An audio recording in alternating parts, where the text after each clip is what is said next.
The last portion of this section of the chapter is going to deal with Teddy Roosevelt and the issue of civil rights.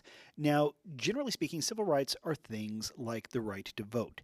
Oftentimes, our mind immediately goes to the civil rights movement of the 50s and 60s. The idea of trying to get more equal treatment for African Americans in conjunction with the rights possessed by white Americans at that time.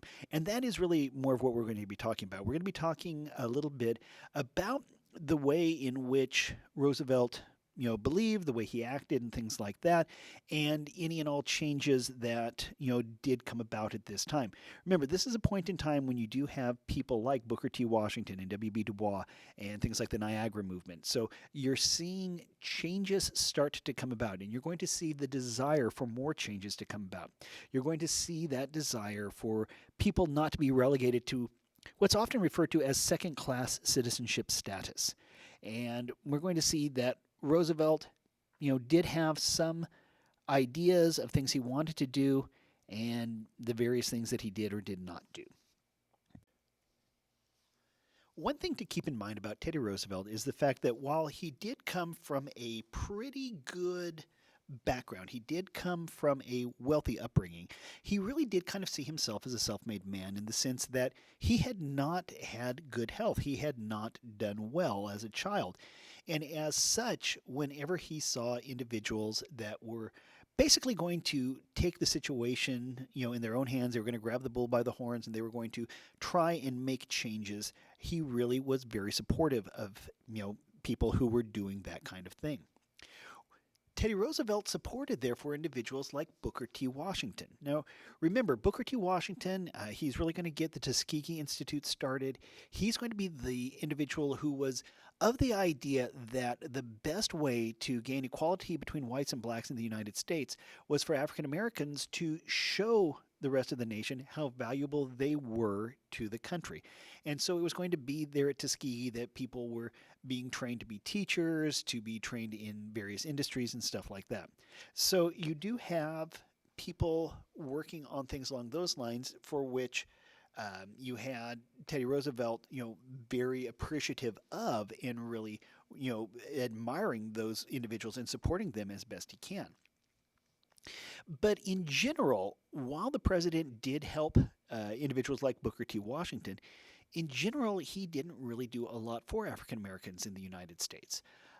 It was, the early 1900s, things really were starting to change, but the change was coming exceedingly gradually. You have to keep in mind that you had things like the Plessy versus Ferguson decision. That was 1898. And so here we are barely 10 years later, and there hasn't been a great deal of change in regards to how the United States viewed racial relations at that point in time. And so while he did, support individuals like Booker T. Washington, like we said, in general, Teddy Roosevelt did not do a lot to assist the African American community.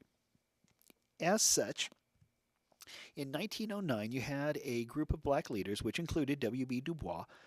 Remember, he was part of the Niagara movement. He wanted immediate equality between whites and blacks in the United States. He and Booker T. Washington had two different views. They wanted to get to the same place, but they just had two different views of how to get there. In 1909, you had leaders including W.B. Du Bois. They created something called the National Association for the Advancement of Colored People, or the NAACP. Now, the NAACP still exists to this very day. It is still working for the same goals that it had when it first began, which were essentially civil rights and racial equality. And they are still pushing for that. The NAACP was a very prominent organization when we get into the 50s and 60s of helping with the civil rights movement in general. So this is going to be an organization that comes back time and time again. They started out for the purpose of civil rights and equality, and they are still working toward that today. As I've often said, it is of vital importance in any kind of history to make sure that you understand the good, the bad, and the ugly. Has the United States had problems in regards to racial relations? Absolutely, without question. Has there been progress made? I would say absolutely, without question. Have we reached the point of being a perfect society? No, of course not. I have mentioned before, my big thing is Star Trek. That's one of my favorite shows of all time. And as a result, when we reach the point that we're just like life is in Star Trek, then I think we can argue that we're a perfect society. Until then, you have to keep in mind what they said in the preamble to the Constitution in order to form a more perfect union. We are a union of states that are continuing to try and improve things. We are continuously trying to make things better. We don't always make rapid progress, but we have been making steady progress. So you have groups like the NAACP comes into existence, and they are pushing for more rights, for more justice between the races and things like that. And while this was, generally speaking, you could definitely make the argument that this was one of the goals of the progressive movement, it wasn't a major goal. The progressive movement really continued to focus on the needs of middle class whites in the United States. So the progressives, they were going through and they did want things like equality and stuff like that, but that was a secondary plan. Okay, they wanted to take care of, such and such first and then go on to something else after that. So this is a time frame where you have a lot of changes happening in regards to the United States. And a lot of these changes are going to start trickling through the system, and we're still seeing the results of them today. There's a lot of stuff that went on in regards to President Roosevelt and progressivism.